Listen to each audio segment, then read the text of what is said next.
Olá, assombrosos. Hoje vou levar vocês para as horas mais solitárias e escuras do dia, onde o silêncio da madrugada é quebrado por coisas que não deveriam existir.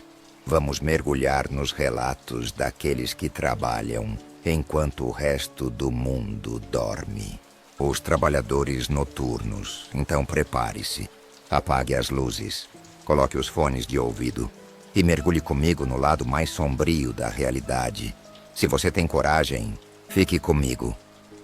Primeiro relato. Trabalhar no turno da noite, das 10 às 6, tem suas particularidades. Você aprende a gostar do silêncio, mas também aprende a desconfiar dele. Eu sou recepcionista num hotel de beira de estrada, daqueles antigos na BR-116, perto de Registro. É um lugar que já viu dias melhores, onde o cheiro de mofo e café velho nunca desaparece de verdade, e o som constante dos caminhões na rodovia é a única trilha sonora. Quando comecei, há uns 3 anos, o seu Jorge, o recepcionista que estava se aposentando, me treinou. Ele era um homem quieto, de ombros caídos, que parecia carregar um peso enorme. No meu último dia de treinamento, ele pegou o molho de chaves, tirou uma chave específica, com uma etiqueta vermelha desbotada, e a colocou numa gaveta separada debaixo do balcão.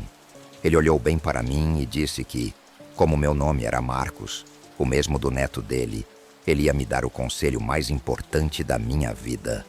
Marcos, não importa quem peça, não importa o quanto ofereçam, você nunca, jamais, aluga o quarto 13.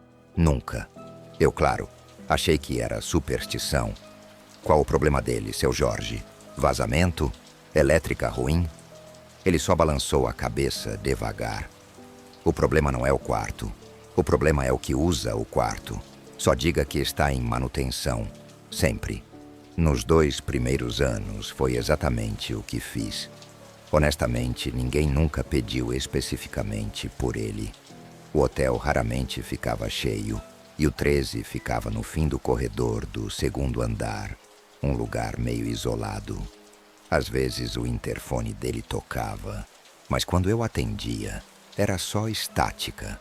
Eu culpava a fiação antiga.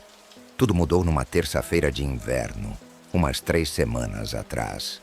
Chovia sem parar, uma chuva grossa que fazia a recepção parecer ainda mais isolada. O Beto, o segurança noturno, estava comigo. O Beto é o oposto do seu Jorge.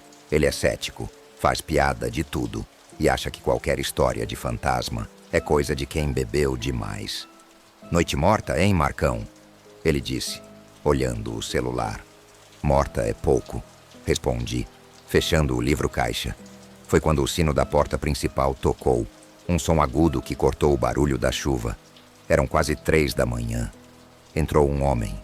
Ele era alto, muito pálido, e usava um sobretudo escuro que parecia pesado de tanta água. A primeira coisa que notei foi o silêncio dele. Ele não fez barulho ao andar no tapete encharcado e não olhou para mim. Ele parou no meio do lobby, olhando fixamente para o painel de chaves atrás de mim. A água que escorria dele no chão não era suja. Era limpa, mas tinha um cheiro estranho, como ozônio e terra molhada. O Beto se ajeitou na cadeira, já mudando a postura. Eu forcei a voz. Boa noite, senhor. Pois não? Temos vagas. A voz dele saiu baixa, como se estivesse com a garganta cheia de areia.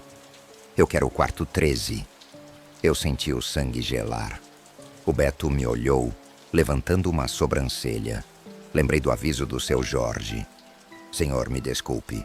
O quarto 13 está interditado para manutenção. A elétrica dele está com problemas sérios. O homem não se mexeu. Ele apenas repetiu, sem alterar o tom.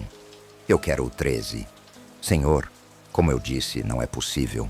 Insisti, meu coração começando a bater mais rápido. Mas eu tenho o 14, que é do lado, ou o 12. São idênticos. Ele é cético. O Beto cochichou para mim, rindo baixo. Deve ser um desses caçadores de fantasmas de YouTube. O homem finalmente virou a cabeça na minha direção. Os olhos dele eram completamente negros, sem íris, sem esclera, apenas 2 buracos escuros e úmidos. O Beto parou de rir na hora. Eu pago o dobro, o homem disse. Ele enfiou a mão no bolso do sobretudo e jogou um bolo de notas de 50 no balcão. As notas estavam secas, perfeitamente secas. E eu quero a chave do 13. Eu olhei para o Beto. O Beto olhou para mim, agora sério. Eu estava com o aluguel atrasado. O dinheiro estava ali. Era muito dinheiro. O Beto deu de ombros como quem diz: o cliente tem sempre razão. O aviso do seu Jorge parecia distante, coisa de um velho supersticioso. O que de pior podia acontecer? Peguei a chave vermelha da gaveta. Como quiser. 2º andar, fim do corredor. Ele pegou a chave, pegou o dinheiro de volta, deixou exatamente o dobro do valor da diária e subiu as escadas, sem assinar ficha, sem dizer mais nada. Nós dois, eu e o Beto, ficamos olhando ele subir. Por uns 30 minutos tudo voltou ao normal. A chuva, o barulho dos caminhões. O Beto voltou a olhar o celular. Mas então, o cheiro começou. Aquele cheiro de terra molhada e ozônio foi sendo substituído por um cheiro doce. Doce e podre, como flores estragadas deixadas no sol. Que nhaca é essa? O Beto perguntou, tapando o nariz. O cheiro vinha do andar de cima. E então, o interfone tocou. Era o quarto 12, o caminhoneiro que sempre parava ali, o Cláudio. Atendi. A voz dele estava apavorada. Marcos, pelo amor de Deus, cara, que barulho é esse aí do lado? Parece que estão quebrando parede. E o cheiro? Tá vindo por baixo da porta. É gás? Calma, Cláudio. Vou verificar. Eu disse. Beto, fica aqui. Eu vou lá em cima ver o que o cara do 13 está aprontando. Peguei a chave mestra. O Beto disse que ia comigo. 2 é melhor que 1, e esse cara é esquisito. Subimos a escada. A cada degrau, o cheiro ficava mais forte. Era insuportável. E o ar estava ficando frio. Frio de um jeito que não era natural. Um frio que doía nos ossos. Quando chegamos ao corredor do 2º andar, o barulho que o Cláudio ouviu tinha parado. Estava um silêncio total. Mas o cheiro era avassalador. O Beto cobriu o rosto com a gola da jaqueta. Paramos na frente da porta do 13. Estava fechada. A maçaneta estava gelada, coberta por uma fina camada de gelo. Isso não é normal, Marcos, o Beto disse, a voz abafada. Eu bati. Senhor, aqui é da recepção. Está tudo bem aí dentro? Nenhuma resposta. Senhor, o hóspede ao lado está reclamando. Vou precisar entrar. Usei a chave mestra. A porta não abriu. Estava trancada por dentro. Droga, ele usou a corrente.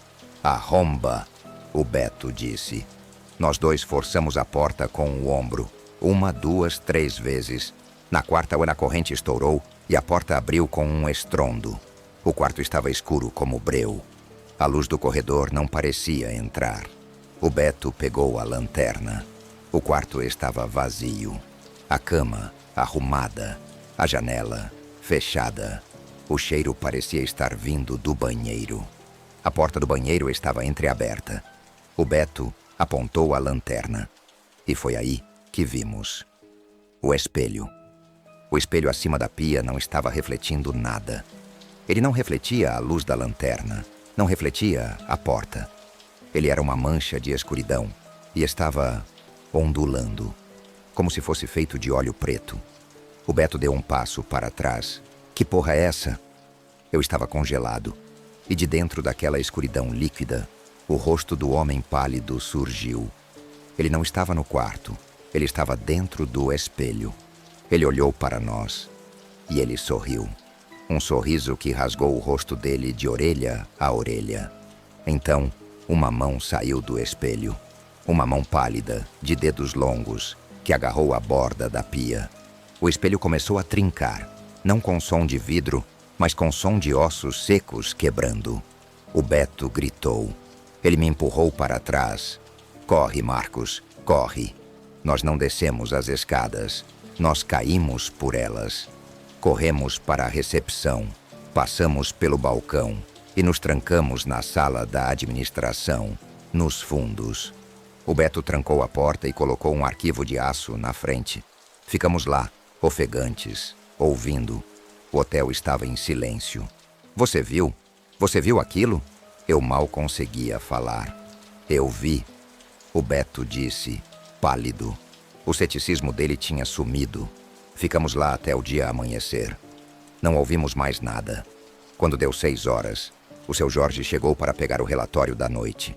Ele nos achou na salinha. Ele olhou para a porta trancada, para a nossa cara de pavor, e depois olhou para o painel de chaves. A chave do 13 não estava lá. Ele não precisou perguntar. Ele fechou os olhos e suspirou. Quem foi? Fui eu, seu Jorge. Ele pagou o dobro. Eu achei. Ele sempre paga. Jorge me cortou. Contamos tudo a ele. O espelho, o rosto, a mão.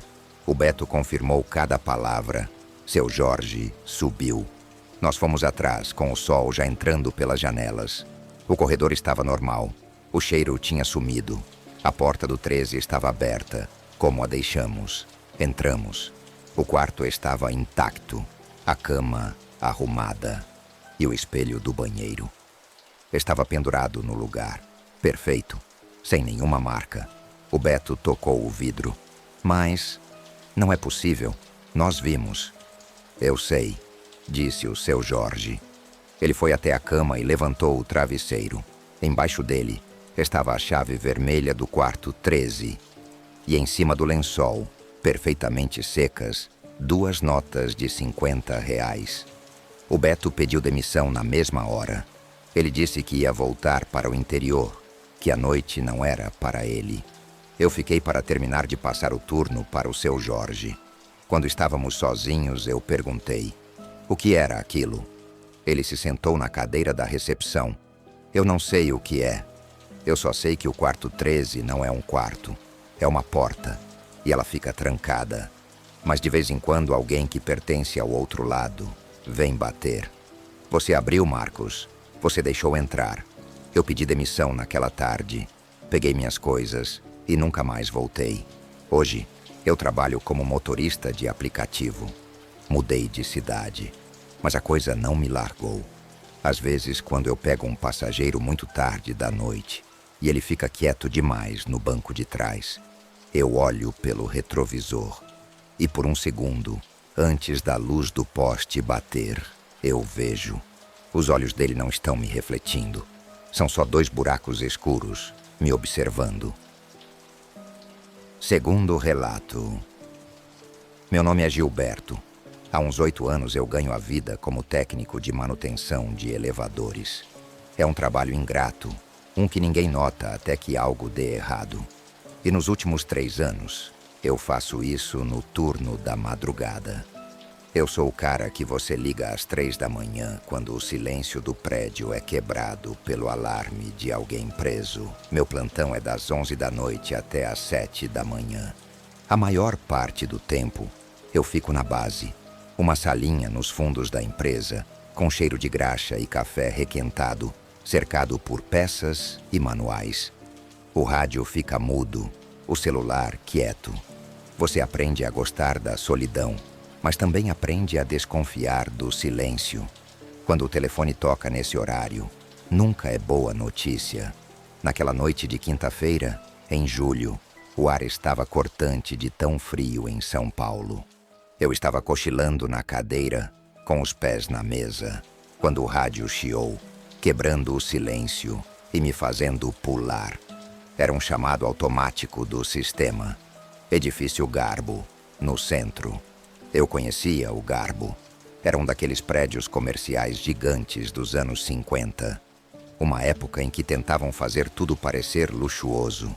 Muito mármore, muito metal dourado, mas que hoje cheirava a carpete velho e cera.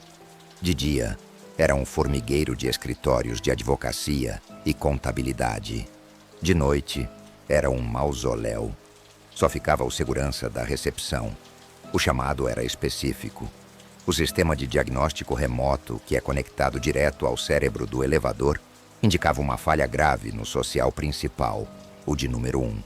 O alerta dizia: parada fora de nível, portas travadas abertas, localização, andar 13. Eu fiquei olhando para a tela do meu tablet por uns 10 segundos. Isso, por si só, já estava errado. O edifício Garbo não tinha 13º andar.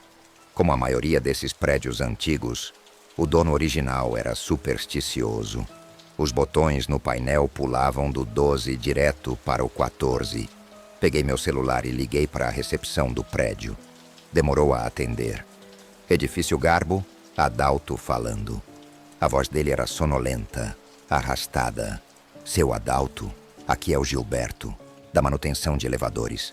Tô indo para aí. O sistema de vocês tá maluco. Tô recebendo um alerta aqui do Social 1, dizendo que ele tá parado no 13º andar. O senhor confirma isso? Houve um silêncio do outro lado da linha. Não um silêncio de quem procura, mas um silêncio pesado. Gilberto, boa noite. A voz dele voltou, mas o sono tinha sumido. Rapaz, que coisa estranha. Não tem como. Eu tô olhando aqui do balcão. O painel principal mostra os 2 sociais parados aqui no térreo. Portas fechadas. Luz do T acesa. Eu franzia a testa. Impossível, Adalto. Meu sistema não mente. Ele conversa direto com a placa do elevador. E a placa tá me dizendo que a cabine está lá em cima, parada, de porta aberta. O painel do senhor aí no térreo deve estar com defeito. Eu tô chegando em 10 minutos. Me espera na portaria.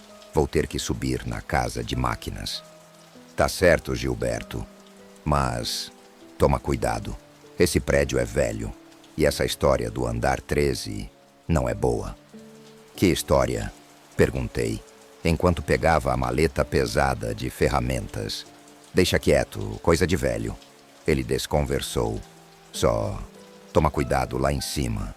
Quando estacionei a van da empresa na frente do prédio, a rua estava deserta.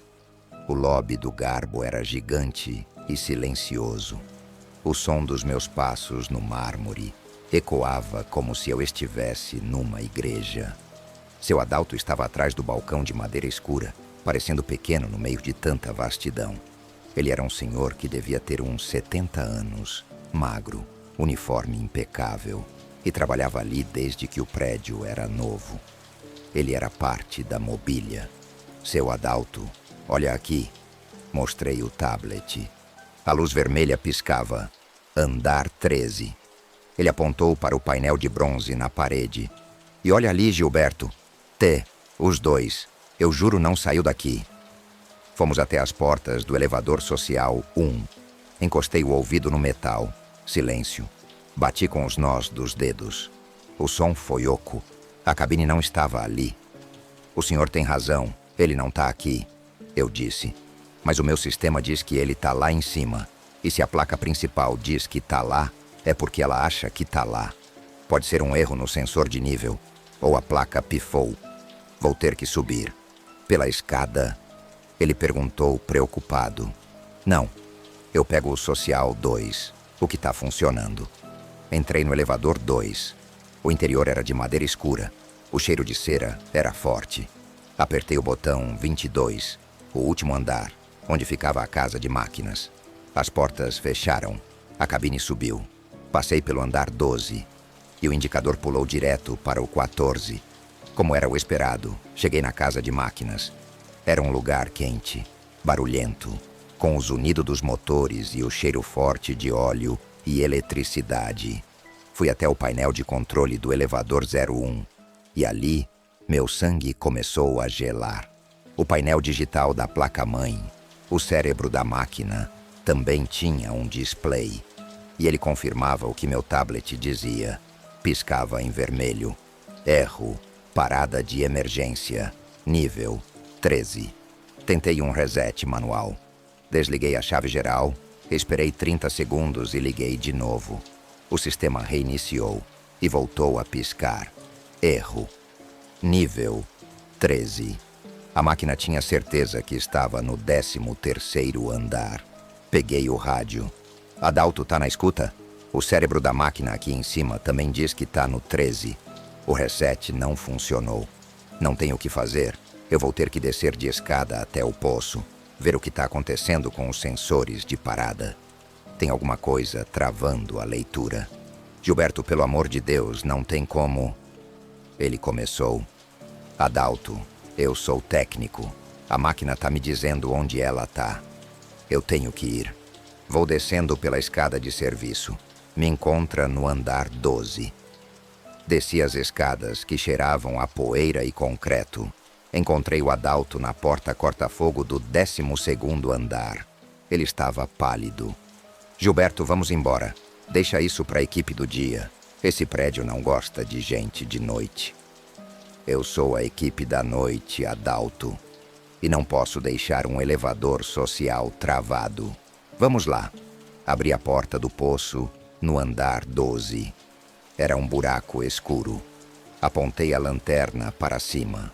Os cabos de aço do elevador 01 estavam tensos, esticados, o que significava que a cabine estava, de fato, acima de nós. Viu só? Ele está lá em cima, eu disse. Mas não tem andar lá em cima, Gilberto. Entre o 12 e o 14 é só parede, concreto. É o que sempre me disseram. Fechei a porta do poço. Olhei para a escada de serviço que continuava subindo. Eu vou subir. Entre o 12 e o 14. Tem que ter um patamar de acesso. Não tem. Ele insistiu. Adalto, tem que ter. Comecei a subir as escadas. O seu Adalto veio atrás, resmungando. E no meio do lance de escada, entre o andar 12 e o 14, lá estava uma porta. Uma porta de metal corta-fogo, cinza, que não deveria estar ali. Não tinha número. Só uma placa antiga de metal, enferrujada, com letras apagadas. Acesso restrito, manutenção elétrica. Mas o que é isso? Adalto disse, parando atrás de mim. Eu nunca vi essa porta. É aqui, eu disse. Meu tablet vibrou na minha mão. O sinal do sensor do elevador estava forte. Ele está do outro lado dessa porta. Girei a maçaneta. Não estava trancada. Empurrei a porta. Um cheiro me atingiu em cheio. Um cheiro doce, muito forte, como perfume antigo de rosas, misturado com pó de arroz e poeira. O ar estava gelado, parado. Apontei a lanterna. Não era uma sala de manutenção. Era um andar. Um andar de verdade. Vazio, parado no tempo. O chão estava coberto de poeira grossa. Havia entulho de uma obra que parecia ter parado há décadas. Fios pendiam do teto. O papel de parede floral estava rasgado, pendurado em tiras. Meu Deus! Adalto sussurrou atrás de mim. E lá no fundo do corredor escuro, como um animal morto esperando, lá estava a porta de metal dourado do elevador social 01, travada, aberta, exatamente como o sistema dizia. Eu não tô entendendo. Como isso é possível? Eu disse, andando devagar, meus passos levantando nuvens de poeira. Gilberto. Adalto me chamou, mas ele não saiu do vão da escada. A história. Eu lembrei da história. Aproximei-me do elevador. O cheiro de rosas vinha de dentro dele. Apontei a lanterna para dentro do poço. A cabine estava ali, perfeitamente nivelada com aquele chão empoeirado. Que história, Adalto? Perguntei, sem tirar os olhos da cabine. Quando o prédio foi construído, a voz dele ecoava no corredor. Ele foi feito em cima de outro prédio, um menor, que pegou fogo nos anos 40. O dono comprou o terreno, mas dizem que ele não demoliu tudo. Ele construiu por cima. E o fogo foi feio. Começou no escritório de uma secretária. Ela tentou fugir pelo elevador, mas a energia caiu. Ela morreu ali. Enquanto ele falava, eu apontei a lanterna para dentro da cabine do elevador. Não estava vazia. No canto, perto do painel, caída no chão, tinha uma bolsa de mulher. pequena, de couro, estilo anos 50, coberta por uma camada fina de poeira. Adalto. Tem coisa dela aqui dentro. Tem uma bolsa. O nome dela era Eliana. A voz do Adalto tremia. Ela era famosa. Usava um perfume de rosas muito forte. Dizem que o andar 13 era o escritório dela. O dono novo, o supersticioso, lacrou o andar, com tudo dentro. Ele não existe, Gilberto, porque não era para ninguém achar. Eu estava paralisado, olhando para a bolsa. O cheiro era insuportável agora. Sai daí, moleque! Adalto gritou do fundo do corredor. E no exato momento em que ele gritou, o painel dentro do elevador acendeu. Os botões antigos de baquelite se iluminaram. O botão do T, de térreo, começou a piscar, sozinho. E a porta de metal pesada, rangendo como se não se movesse há 50 anos, começou a se fechar. Eu não pensei. Eu não sou herói. Eu sou técnico. Meu instinto foi de sobrevivência. Dei um salto para trás, caindo de costas na poeira do corredor, no segundo exato em que as duas portas de metal se fecharam com um baque surdo e final. Ouvi o som do motor antigo acima de mim. Os cabos de aço estalaram. O elevador estava se movendo. Estava descendo. Ele desceu, desceu, gritei, me levantando e correndo. Passei pelo seu Adalto, que estava branco como papel na porta da escada. Vambora! Nós não descemos as escadas, nós caímos por elas. Corremos para o andar 12. Chamamos o elevador de serviço e descemos o mais rápido que a máquina permitia. Quando as portas abriram no térreo, corremos para o lobby. O coração parecia que ia sair pela boca. Paramos na frente das portas do elevador social 01. O indicador de bronze em cima da porta, que Adalto jurava que estava marcando T o tempo todo, agora estava apagado. Enquanto olhávamos, o indicador acendeu. O número 1 apareceu e o sino do elevador tocou. Ding! A cabine tinha chegado. Ele desceu. Adalto gaguejou. A porta se abriu suavemente na nossa frente. A cabine estava vazia, limpa.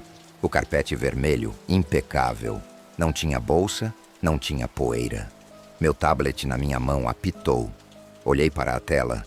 A luz vermelha tinha ficado verde. Elevador 01, tá status. Operacional. Local. Térreo.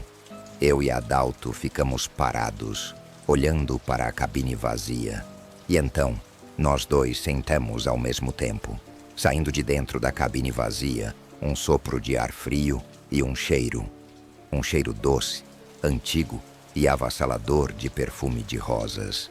Seu Adalto olhou para mim, os olhos cheios de um pavor que eu nunca tinha visto. Ela desceu, Gilberto. Ela finalmente desceu. Eu pedi minha transferência do turno da noite na manhã seguinte. Disse que era por motivos pessoais, que o horário estava acabando com a minha saúde. A empresa aceitou. O seu Adalto se aposentou 2 semanas depois. Nunca mais o vi. Hoje eu trabalho no horário comercial. Só pego serviço em prédio novo, com cheiro de vidro, aço e tinta fresca.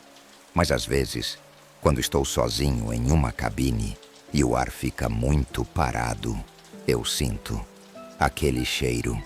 E eu sei que ela está por perto.